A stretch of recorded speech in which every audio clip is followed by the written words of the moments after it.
market movers. This is The Pulse with Francine Lacqua. Well, good morning, everyone, and welcome to The Pulse. I'm Francine Lacqua here in London. A new trade war could be booming between the U.S. and Canada. We'll discuss that in just a moment. But first, the U.S. and Iran exchanged strikes for a 10th consecutive day as diplomatic efforts to ease tensions in the Middle East continue. Meanwhile, of course, the new UK Prime Minister has fueled speculation about a bigger increase in military spending with his new pick for Chancellor. With us now, Hugh Gimber, Global Market Strategist at JPMorgan Asset Management. Hugh, what a day to come on. I mean, we have to talk about oil, but first, we have a new Prime Minister and we have a new Chancellor. What would you like to know? Because we're still thin on details.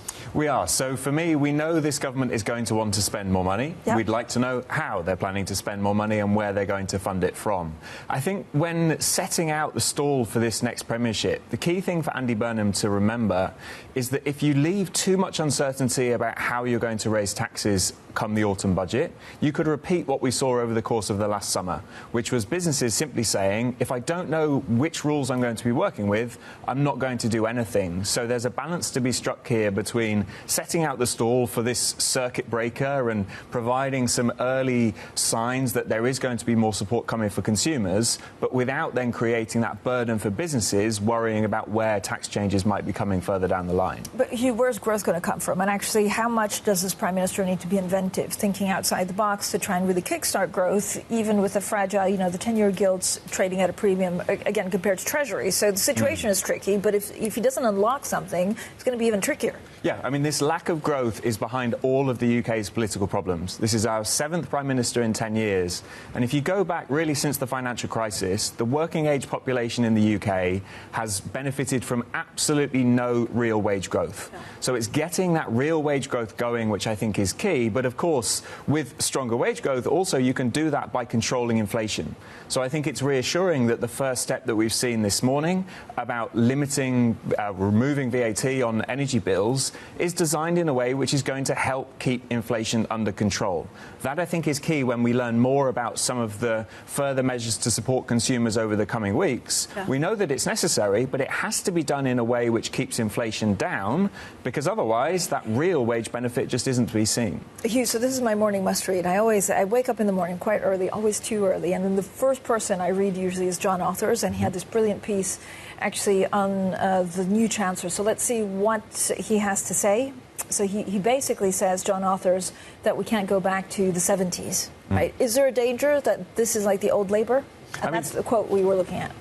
So this is not what we're expecting. The tax revenue as a share of GDP in the UK economy is already at its highest level since the end of the Second World War. So yes, we know that this government is fiscally constrained, but I also think the bond market has worked that out. So you have UK 10-year gilt yields at around 5%. You have a 50 basis point premium on UK government bonds relative to the US. Yeah. I think this is well understood by investors. So provided that over the coming days and weeks, the new Chancellor continues to demonstrate that he's taking fiscal rules seriously, I think there are opportunities on offer in UK gilts here, because for the fiscal rules, it's not so much about what exactly the rules are, it's the fact that they provide any Chancellor with the ability to turn down new spending requests from other departments. But can you attract businesses and increase taxes? Well, it's going to be difficult.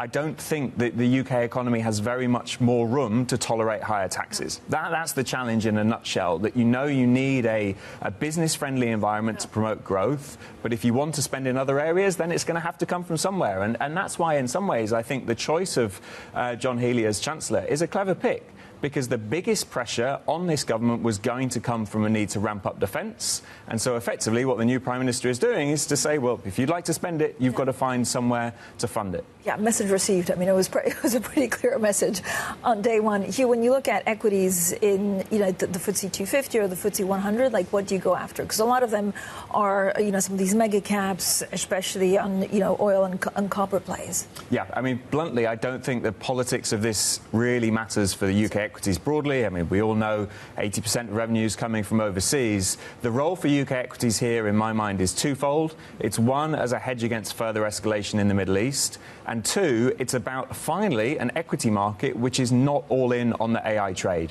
You look at the US, you look at EM in particular now, more than half of those indices are directly related to AI before you even think about the utilities link or the industrials link.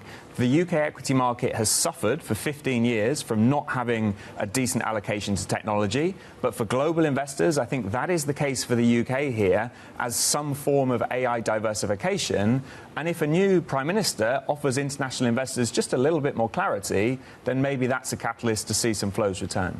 Hugh, thank you. Hugh Gimber from JPMorgan Asset Management stays with us because we'll talk about trade and Fed in a second. But the U.S. says it will impose a fresh 50% tariff on some Canadian goods, alleging that Canada has been treating American cars, alcohol and dairy unfairly. So the levies are due to take effect in 30 days and would mark one of the most severe trade actions taken by President Trump against the U.S.'s second largest trading partner. With us now, Brendan Murray, who leads our global trade coverage. So, Brendan, what's the legal basis for these new tariffs? Well, the legal basis is that, according to the U.S. administration, Canada is discriminating against autos, dairy, and U.S. alcoholic beverage industries. And so, what we're seeing is really the first surprise on tariffs from the White House, from President Trump, since he lost the Supreme Court case back in February, and really trying to reassert himself to show that he's got this sort of unilateral authority to put tariffs on trading partners that he's unhappy with. He's been annoyed with Canada about the wildfires, about this Gordie Howe Bridge. So this pressure, the tensions have been building between these two countries, and really they're going to start to intensify over the next 30 days. These tariffs, 50% on about $20 billion worth of Canadian imports, will take effect if they can't come to some resolution on August 19th. And so we're facing several weeks now of some uncertainty about where we're going to go, whether Canada will retaliate, whether they'll offer some concessions. But this just revives a relationship that had been under strain for the better part of the past 18 months. Yeah, Brendan, I mean, it was funny because I was looking at the World Cup final, and actually Prime Minister Carney was next to President Trump, and they seemed to get along fine. So what's been the response from Canada? Well, Carney's response was this will drive us back to the negotiating table. The Canada and Mexico and the U.S. have sort of abandoned any sort of extension of the USMCA, North American Free Trade Agreement, and so we're into these sort of rolling bilateral negotiations between the three countries, and the U.S.-Canada talks are well behind the U.S.-Mexico talks. And so what we're seeing, according to Bloomberg Economics and other analysts, is an effort by President Trump to spark some negotiations, to drive Canada to the negotiating table in a position of weakness, now with this 50% tariff hanging over the heads of a lot of Canadian exporters.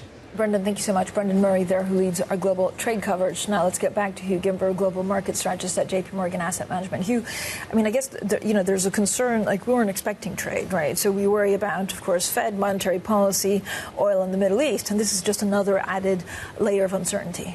It is, but I think it's a relatively small one in the context of the other issues that we're dealing with here, because you're looking at a contained proportion of US-Canada trade, a pretty small one, frankly. And so, yes, 50% is a big number, but it's on a small proportion of that activity. At the same time, the inflation backdrop is a lot better today than it was 12, 18 months ago when we were first dealing with these trade headlines. And so we already know that core goods inflation is going to be seeing a little bit of pressure from energy prices. If there's a small additional increase as a result of higher tariffs, then that's not really going to change the calculus for the Fed. And I think broadly, the reaction in the FX markets last night tells you that markets are looking at this as a negotiating tool to try and bring those two countries back to the table. Hugh, what's your take on the Middle East? Because there's a little bit of, I guess, headline fatigue. It feels like we've seen this before, but we haven't had that much of an impact on the price of oil. Are we actually going to get a price of oil impact? So for me in the Middle East, I think it's really important to go back to why oil prices came down so quickly when there was de-escalation, because that wasn't just about the Strait being fully resolved by any means, completely the opposite. But instead, you were learning that, one, China's energy demand is much more flexible now, and that's a permanent story. Two, the OPEC's supply discipline has been weakened by the UAE's departure and countries such as Iraq saying, we want more supply quotas, otherwise we'll threaten to leave as well. And then third, all of the diversification efforts that are now underway to break Iran's hold on the global economy's dependency on the Strait of Hormuz. So I think that explains why we haven't seen a bigger backup in oil prices. And at the same time, if you have a booming earnings season, which is where we are today, stock markets can look through this quite easily. What's your take on, we see a lot about semiconductors and AI. Is this actually the biggest unknown? I think it is, but I suspect some people have been looking in the wrong place for the answers on the semis, because we had incredible results from TSMC, incredible results from ASML, and the stocks didn't perform. But where you have to be looking is effectively their neighbors in the supply chain. So I want to see hyperscaler capex commitments going up again, and that, I think, is the important part for the semi story to find a floor, because you know that it's not just what the semi CEOs tell you. They need their revenue deliverers, i.e. the capex spenders, to be willing to keep ramping up that spending in order for investors to get more comfortable that this is not as good as it gets for the semis. Where do you want to put value right now, given all of the earnings that, seem okay, but there are so many questions about revenue longer term? Yeah, I think you look at Asia. China in particular is getting a lot more interesting here, because that is a part of the market that has not kept up with the rally that we've seen in areas like Korea and like Taiwan, and yet they're making real progress, not just in terms of competing on cost, but also in terms of being able to compete on the sophistication of the memory names, the chip names, and the models that we're seeing as well. So if you're looking for the next leg of the AI trade at still, I think, very reasonable valuation, China's definitely worth a look. Is there one thing that you would stay away from right now, given all of this uncertainty? Is there a part of the market that looks a little bit frothy? In the tech space itself, I still am more comfortable in the recipients of the capex spend than I am the spenders, because bluntly, there are questions about this whole space, but I think you are more stable, you have more visibility on the earnings profile if you're a beneficiary of that $700 billion of capex spend than you are if you're trying to tackle this return on investment question, which is still as unanswerable today as it was 6-12 months ago. Hugh, thank you so much, as ever, for joining us. Hugh Gimber, their global market strategist at JPMorgan Asset Management. Coming up, a 10th day of U.S. strikes on Iran. We'll discuss the chances of bringing the war to an end with the U.S. midterm elections just months away. That's coming up next, and this is Bloomberg.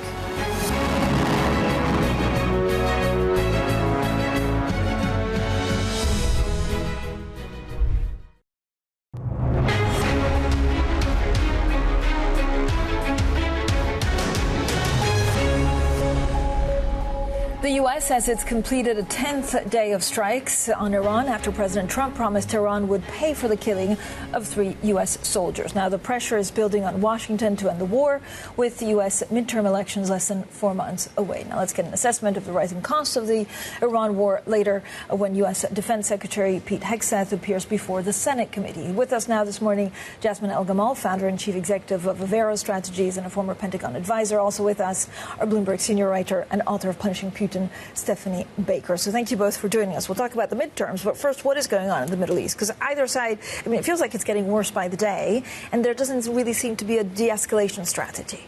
That's right. You and I have been talking for a while about the potential for miscalculation and whether the lack of trust between the two parties would lead to a degradation of the situation over time. And that is exactly where we are right now.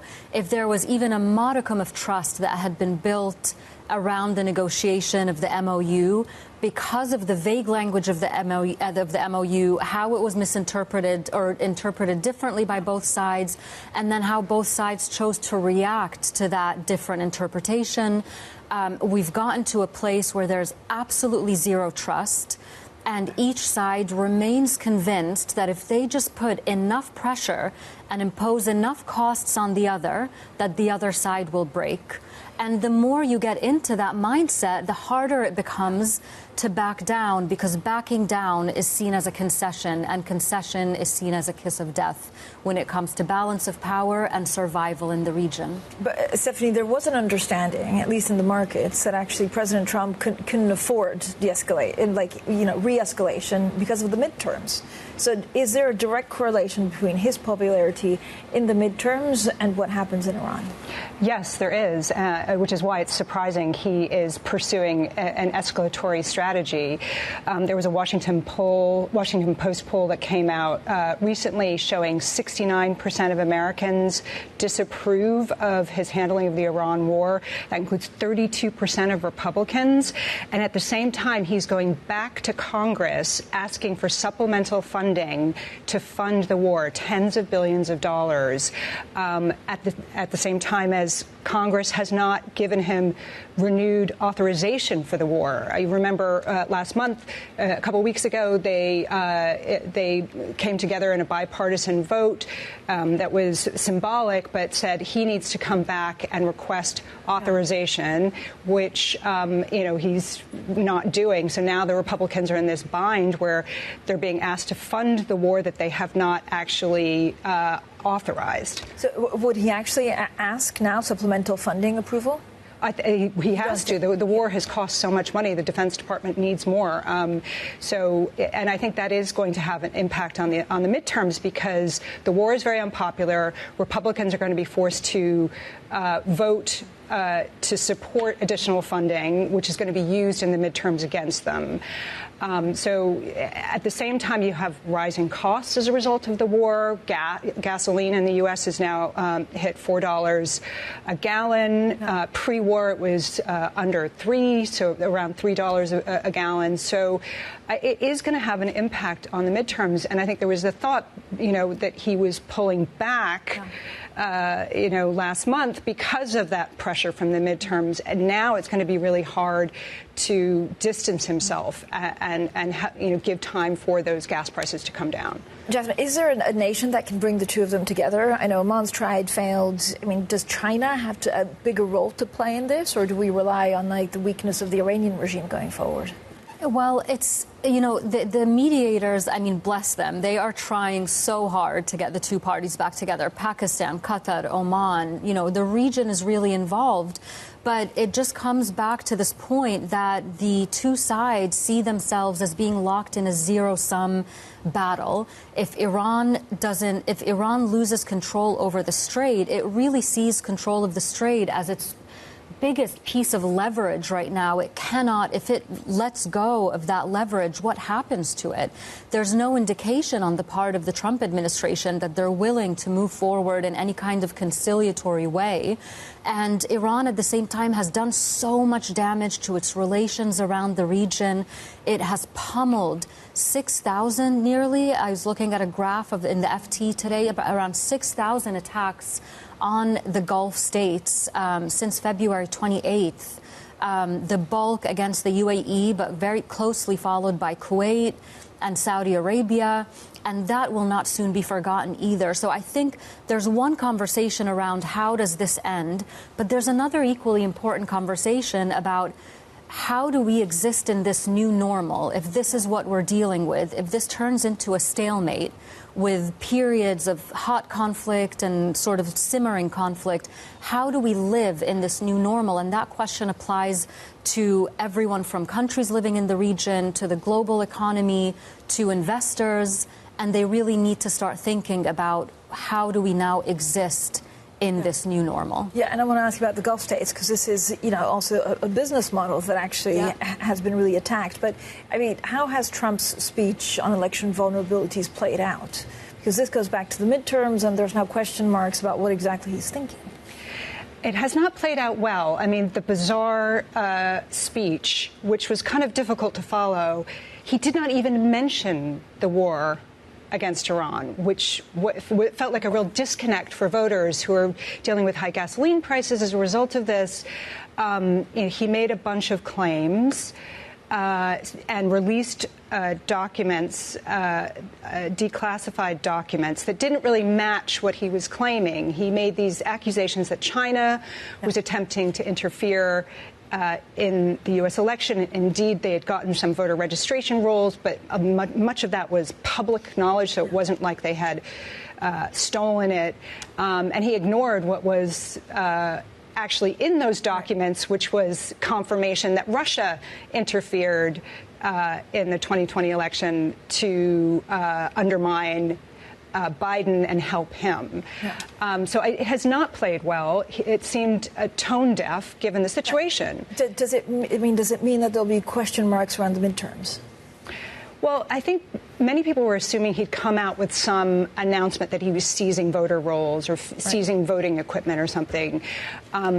So it kind of lacked the punch. It was almost a plea for the Save America Act, which is this legislation that he's proposing that would require voter ID and proof of citizenship to vote, which has stalled in Congress, and Republicans are not supportive of it. But I think there is still an ongoing question mark as to what he's going to do around these midterms. If they don't go his way, he is going to cast doubt on the legitimacy of those elections. And the irony here is that is exactly China and Russia's strategy here, which is to cast doubt on the legitimacy of democratic elections in the West and in the U.S.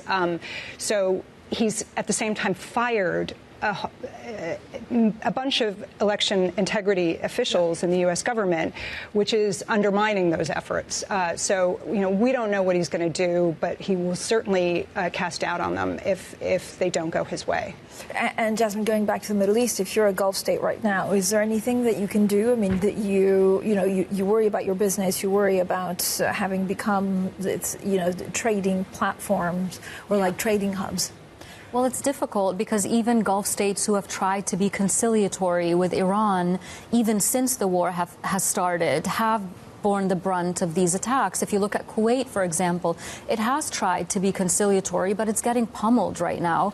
And so I think it would behoove the Gulf states. Of course, the Gulf is not a monolith, right? Different countries are being attacked at different levels. They have different capabilities. Some of them have the ability to bypass the Strait of Hormuz, or at least begin to. Others don't, like Qatar, for example. And so even though they don't have the same threat level from Iran and the same options, I think it would behoove them to think more as a bloc and think about how they are going to strategize as a Gulf, region and a Gulf bloc, whether they're going to approach Iran with an eye towards talks, whether they're going to be more aggressive. And I don't think that conversation has really fully been played out yet in terms of what the approach is, not as an individual country, but also as a bloc. Do you worry about this escalating before it de-escalates from where we are? I do, because I don't see many pathways, we were just talking before this, for de-escalation. And I worry that because the stakes are now so high, de-escalation is seen as retreat. Yeah. I've said it just the other day, and I'll say it again here. I think the one face-saving option is for both parties to lean on the mediators and to say, look, for the sake of the mediators, because of their great efforts, our brotherly nation of Pakistan, our good friend Qatar, we have listened to them and we are heeding their call to talk. We are doing this for them. That really is the only option I see for a face-saving, de-escalation. But, with Trump, with the Iranians, it's very unpredictable. So I would just say brace for more. Jasmine and Stephanie, thank you so much. Founder and Chief Executive at Averos Strategist, Jasmine El-Gamal, and our Bloomberg senior writer, Stephanie Baker. Coming up, we'll look at what to expect from the UK Prime Minister Andy Burnham's new top team. That's coming up next, and this is Bloomberg.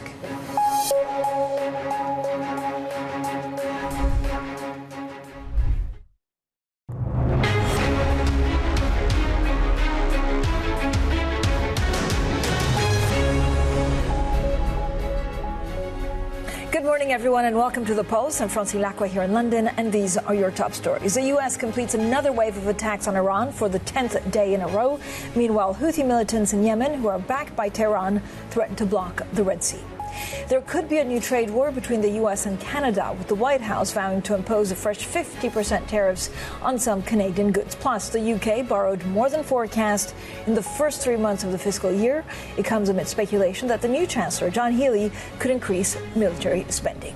So let's get more on the new government in the U.K. Andy Burnham made some investors nervous on his first day as Prime Minister over comments on his approach to the country's finances. Let's get more with Rosa, Bloomberg opinion columnist, John Stepek, author of Bloomberg newsletter Money Distilled, and Tim Craighead, research director at Bloomberg Intelligence. I'm excited about our panel because first we're all chatting like, well, the new chancellor, we weren't really expecting him.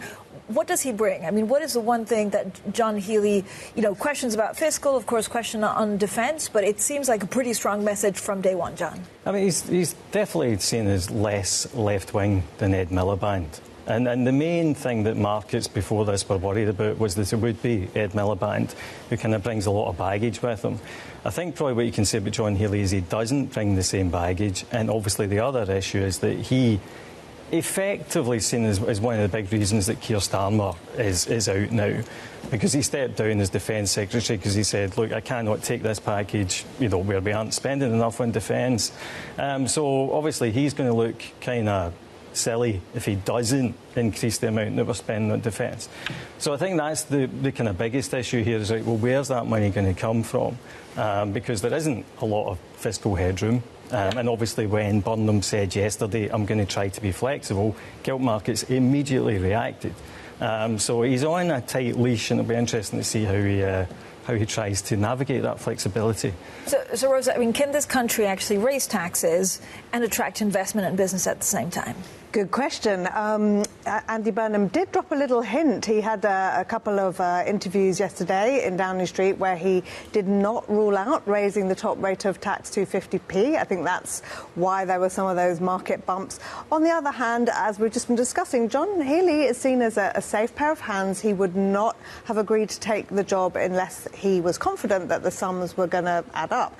And another really interesting thing about John Healey is he has been quite critical of the Treasury in the past, not just for failing to fund what he saw as adequate defence, but for that kind of Treasury mindset, particularly on devolution, which, as we know, is Andy Burnham's big agenda. So I wonder if he'll be much more amenable to letting go of some of that money, of devolving it down to the regions and the mayors and driving that strategy forward. So I want to talk about sectors in a second, but actually when you look at the composition of the cabinet, I mean, he's kept some. Others are new. What does this tell us? Like, Andy Burnham seems a little bit balanced? I'm not sure it's balanced. I think Rosa's point there about the kind of conflict with the Treasury is a good one, because if you look at who his kind of consigliere is, Louise Haig, she is very much of the mindset that the Treasury has too much power. Yeah. The one issue with that, there are several issues, but you can say that yes, the Treasury mindset has held elements back, and that it's not focused enough on the growth side of things and too much on the kind of penny pension side of things. And certainly I think some of the mistakes that Rachel Reeves made have been kind of laid at the door of Treasury officials. But the problem is that, we're at a point where the markets are keeping a tight eye on what we're doing with our money. And so if you're turning around and saying, well, we don't like the way the Treasury scores things, let's score it a different way, the market is going to need convincing of your credibility, and we don't have a lot right now. Yeah, and they'll get slammed, actually, because of that. Tim, so I love your research because you look at sectors. Given what we know so far, which is, again, we're 24 hours in, so not that much, who do you think will benefit? Is it the BAE systems and companies like that? Yeah, I mean, I think there are a couple of things to think from a policy perspective, and it impacts industries, markets. One is clearly defense. That is the crux of the opportunity here. BAE is right in the target zone, no pun intended. You think about them with submarines, with frigates, with the Eurofighter Typhoon, and importantly, looking ahead, their partnership with others on the sixth-generation fighter. The bigger thing with defense isn't only that they're a prime contractor here, but can you actually get collaboration and integration across Europe so that you have a growing European budget that stays at home and doesn't go to U.S. prime contractors? That's a bigger issue that's also right on his desk from the standpoint of European relations. Housing is another key industry. It's currently depressed. Interest rates don't help. Weak demand, weak home sales. Some of that is a concern right now about what happens from a property tax perspective. We currently have negative focus ideas on both Taylor Wimpey and Travis Perkins, two different pieces of that puzzle. But, if we get interest rates down, which is a big thing, at some point, that's a great business, and he wants to build homes, which is clearly how these companies would benefit. And Tim, every time there's a new administration or a new cabinet, new prime minister, and you can't raise taxes on citizens, you look at industries. And I guess oil comes to mind, and then banks. I think Jamie Dimon already said, please don't. Yeah. Well, right now there's a 3% surcharge on banks. I think that there's a lot of waiting in the wings to see if this is a funding source for the new administration. Oil is an easy target as well, but there's not that much oil production that actually happens now in the UK. Shift the gears, I think a bigger policy question as we look ahead in the oil front plays into the energy security discussion, and that is there something that they want to do to spur investment actually in the energy business? That's a very good question, Rosa. One of the things, and we were talking about this, right? You have to be fiscally responsible if you're the government, because as Mark Carney said, this country is also a small open economy that relies on the kindness of strangers, but you want these ambitious spending, I guess, promises. Is there a way to make both? I mean, is there like a 3, 5, 6 months gap that investors will give a new administration to see what they do? Well, Andy Burnham has said that we'll have to wait for his first budget to get the answers to a lot of those questions. But you're right. I mean, just kind of yesterday, he announced that he was going to eliminate rough sleeping. He has talked about improving or having a new national care service to cater to adult social care on the scale of the National Health Service. I mean, just those two alone, devolution is another very long-term promise that costs a bit of money. We don't know how any of these things are going to be paid for. And he has said that, he said, I'm going to stick within Rachel Reeves' fiscal rules, all the sums will add up. But I mean, he said we have to be patient. I guess we have to take him at his word. But I think there'll be a lot of speculation about that budget. If you remember last year, that budget speculation seemed to go on for forever. Months, exactly. And I think we've just triggered, I think this is day one of that beginning all over again. I mean, devolution. Yesterday we had a panel, and actually, I think both participants thought it was a bit of a gimmick. I mean, does it actually deliver growth? Does it make voters feel like they're closer to Westminster and therefore helps them in the next general election? I don't think it's a gimmick. I think the devolution can work.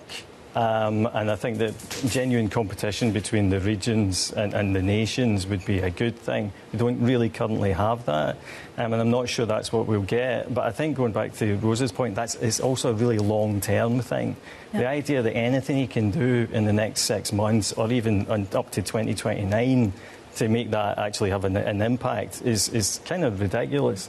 But one thing I would say is I suspect what he's actually doing just now is this is just going to be a big sort of like preview of what an Andy Burnham government would look like, and what he's going to do is try and aim for an election in 2027. So your next budget will be something like that. It'll essentially be a pre-election budget. It'll make a lot of promises with the funding kind of possibly, because a lot of the funding just now is out past 2029 or towards 2029. If you pull that forward and pretend you're going to take the pain earlier, you can look as if you're managing the budget better, but in fact what you're doing is you're prepping for the pain to happen after the next election, which he'll make in 2027. I think that's probably what his strategy is. Now, whether that'll happen or not depends on, well, basically his polling figures over the next 6 months. Yeah. But, I mean, yeah, we'll see. But that's a lot on outside stuff, right? The Middle East, the price of oil, things that he doesn't have any swagger over. Rosa, I mean, there are two different personalities, Keir Starmer and Andy Burnham. Like, will he succeed where Keir Starmer fails? Like, again, there's a lot that he has to do. We're talking about leaks before, the fact that maybe this government will leak a little bit less, and whether that be a good thing for the citizens. Yeah, such different personalities. And I think you're right. I think if we're not talking about the budget, we're going to be talking about whether there's going to be an early general election, unfortunately. But, yeah, I think in terms of winning that election, he does have what Keir Starmer lacked, which is a lot of charisma. And what comes if Labour loses this election probably isn't the nice, cuddly Tories, where the two parties used to switch power between them. It will be a very different party in the form of Reform UK. And I think a lot of Labour MPs, that was their motivating factor for getting rid of Keir Starmer. They didn't think he had the personality, the voter appeal. Burnham is, for now he's very popular. So I think he thinks that he can perhaps take the fight to Nigel Farage and win that election whenever it comes. Tim, what's the business case for investing in the UK right now compared to other countries? Yeah, it's an interesting thing. You think about the FTSE 100. It's not it's not a UK story. It's a global story. The vast majority of the big companies on the FTSE are global businesses, and what happens in a local economy doesn't matter. But we all know that the UK and more broadly Europe are underinvested. There's too much money that's tucked away in deposits. There's initiatives that this government can carry forward along with working in partnership with the EU to, there's the buzz phrase of make IPOs great again, and to actually unify the markets, have more of a common foothold, have more of an investment mentality, a risk capital mentality that would be quite beneficial, and to have more of a unified market that can compete against the U.S. would be huge. So, Tim, this would be like retail investors, right? I mean, this idea like the pensions, the fact that we're just not investing in UK companies. Well, exactly, yes, in a word, but it's more than just retail investors. It's institutional investors that are investing globally as opposed to locally. It's a combination of the two, and both of those need to function. It's part of the reason why there is, a depressed valuation here relative to the U.S., for example. But Rachel Reeves, when she came in, John, I mean, she was very pro-business. We were expecting kind of like reforms, also regulation and things like that. Is this the right government to do it when, again, the other one failed? I mean, she made a few bumps in the right direction with Mansion House. I think one problem with Mansion House is the focus has been on private assets rather than public assets. No one's paying attention to the UK equity market specifically. Like, we should scrap stamp duty because that take is going to go anyway, because all the big companies that pay most of it can dual list in the US if they finally want to get rid of it. AstraZeneca's basically already done that. So I think that there should be more of a focus on public markets.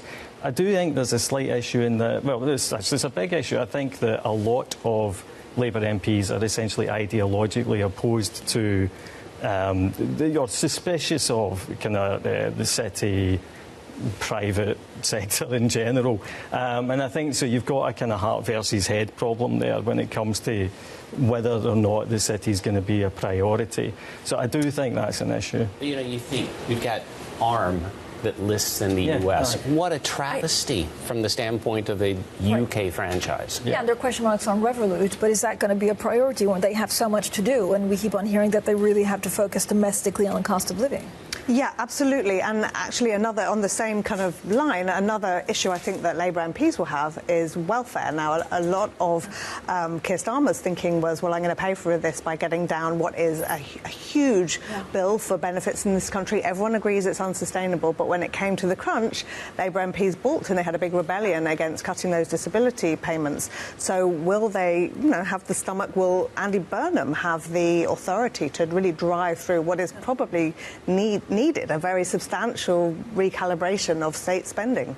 Thank you all for joining us. I know we'll have more and more panels every day for the foreseeable future. Bloomberg opinion columnist Rosa, John Stepek, Bloomberg senior reporter, and Tim Craighead, research director at Bloomberg Intelligence. Now, a group of 12 U.S. states have sued Paramount Skydance, seeking to block its $110 million bid to buy Warner Brothers. The lawsuit alleges that the deal would harm competition for film distribution and leave viewers with higher prices and less choice. Well, Paramount Skydance says it will defend the transaction in court. So let's bring in Manuel Baigorri, our deals reporter. Manuel, good morning. So how big of an impact could a delay actually have?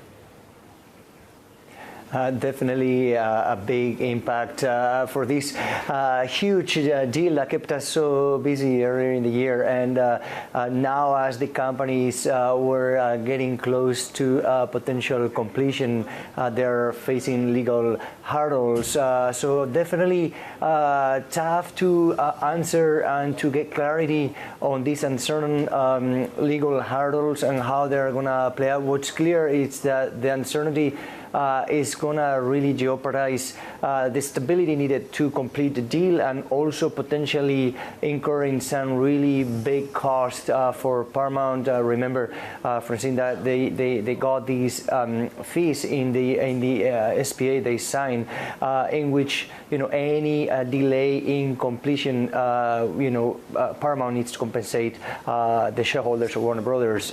So that could elevate the cost of around $1 billion or even even more, plus all the uncertainty and the destruction in strategy on a day-to-day basis. So big question mark around the deal, just as it was getting close to completion, and the potential financial cost also very, very big. Manuel, what other hurdles are there between now and the deal's completion? Well, Francine, I mean, we knew from the get-go that antitrust competition was going to be a big hurdle. It was just a matter of when rather than if. And obviously, the political angles, this deal became so political when we were, remember, kind of like narrating the bidding war between the different bidders. So definitely we might see politicians potentially weighing in. The political factor remains, but I think antitrust remains the key hurdle for this deal to complete. And then obviously financially, right?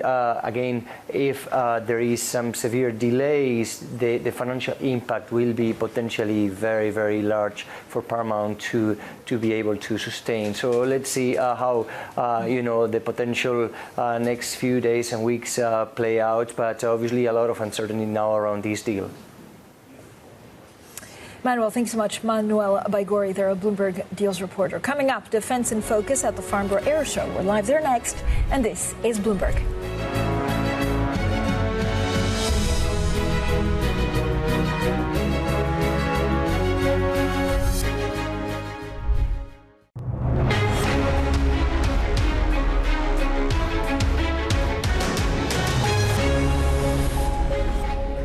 Well, speaking to Bloomberg at the Farnborough Air Show, the chief executive of European defense giant Leonardo says a joined-up approach between allied nations should be the template for defense spending. Europe cannot afford fragmenting the efforts, and efforts means money, means also brain in many projects. And so my point is that we would welcome, from the industrial point of view, Germany joining the GCAP program, of course. Let's go straight to Guy Johnson at the Farnborough Air Show. Hi, Guy. Good morning. So what are you hearing from business leaders? What am I hearing from business leaders? We're hearing that Europe has money to spend, and it's interesting that you kind of tie that back into the story around the UK and what John Healey's going to be doing at the Treasury and what Wes Streeting's going to be doing at Defence. The biggest problem that Europe has when it comes to the defence story at the moment is actually delivering the products and executing the operational side to deliver those products to the armed forces of Europe. And that is increasingly where the challenge lies. And kind of part and parcel of that is this idea around partnership that Lorenzo was talking about there. This idea that Europe needs to learn to work together better. We've got two competing next generation jet fighter programs at the moment, FCAS and GCAP. Lorenzo's part of the GCAP program. Leonardo's part of the GCAP program with BAE and the Japanese. And then we've got the other program, which Airbus was part of. And that is where the challenge lies, because they've really struggled to work with the French at Dassault. Airbus represents the Germans. So Europe, in some ways, has moved on from actually the kind of the defence spending narrative, which Trump has pushed so hard. It's now figuring out, well, if we are going to spend some money, how do we get more for our money? How do we get more bang for our buck? And how do we work together to deliver the best products, Fran? And I think that is where the challenge now lies for companies like Leonardo, for companies like BAE, for companies like Airbus. It's how do we put all this sort of industrial strength that we have in Europe and the orders that we're getting into a series of programs that are going to deliver what Europe needs to defend itself. Guy, any reaction to John Healey moving from the defence brief to Treasury?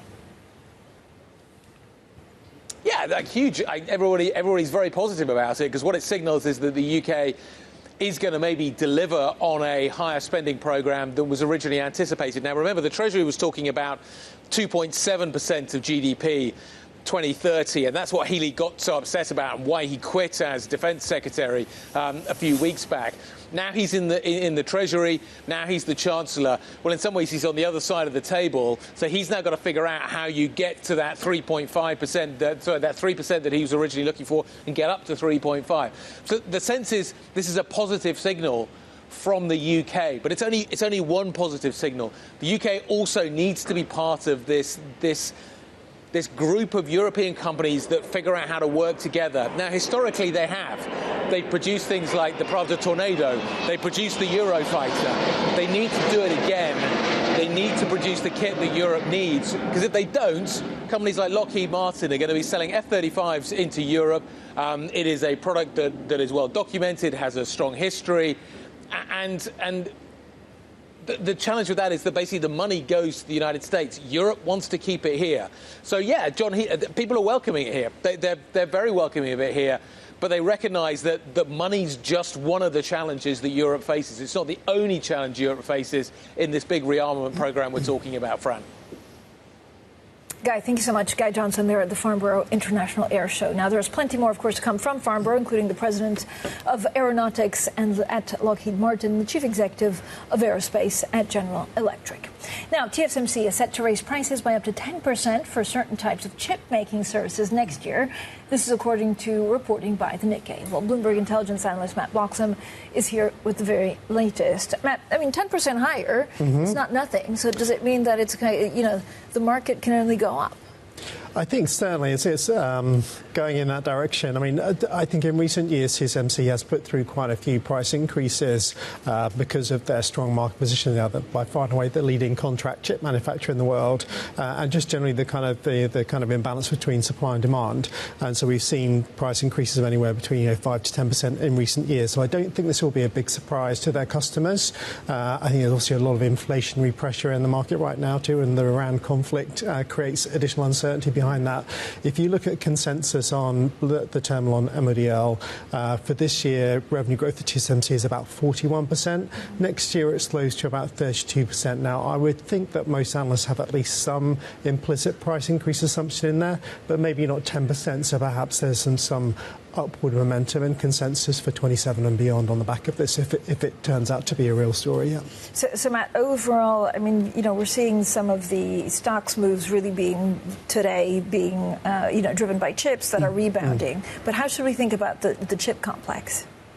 In what sense? You mean? Well, you see a lot of the Taiwanese, right, that are doing very well because they have high end, and then you have the U.S. saying we're going to make our own chips. So we're going to see volatility also as certain countries just are spending much more on chips. I think this is going to be a big story for next year. There's a lot of investment going into the U.S. for their own kind of domestic chip supply. Obviously, with TSMC, adding a significant amount, over $100 billion of incremental spend to what they plan in the US, but obviously you've also got the likes of Google investing in their own capabilities, SpaceX too. So it's going to become a much more complex story. I think if demand continues on the current trajectory, then I think there's a big enough opportunity there for everybody. The crunch comes if corporate appetite for AI starts to slow and suddenly that kind of demand-supply imbalance kind of starts to normalise, then it becomes a bit more of a problem, and that perhaps there isn't enough to go around for everybody, and there's some hard decisions that have to be made. Matt, thank you so much, as ever, for joining us. Matt Bloxham there from Bloomberg Intelligence with the very latest, of course, on chips and TSMC. Now, we see this very strong or pretty strong rebound in chip makers driving stock markets higher. There seems to be a broadly supportive session today that also is seeing lower oil prices, a rise in gold, and steady Treasury yields. S&P futures gaining 0.5%. Up next, it's Bloomberg Brief, and this is Bloomberg.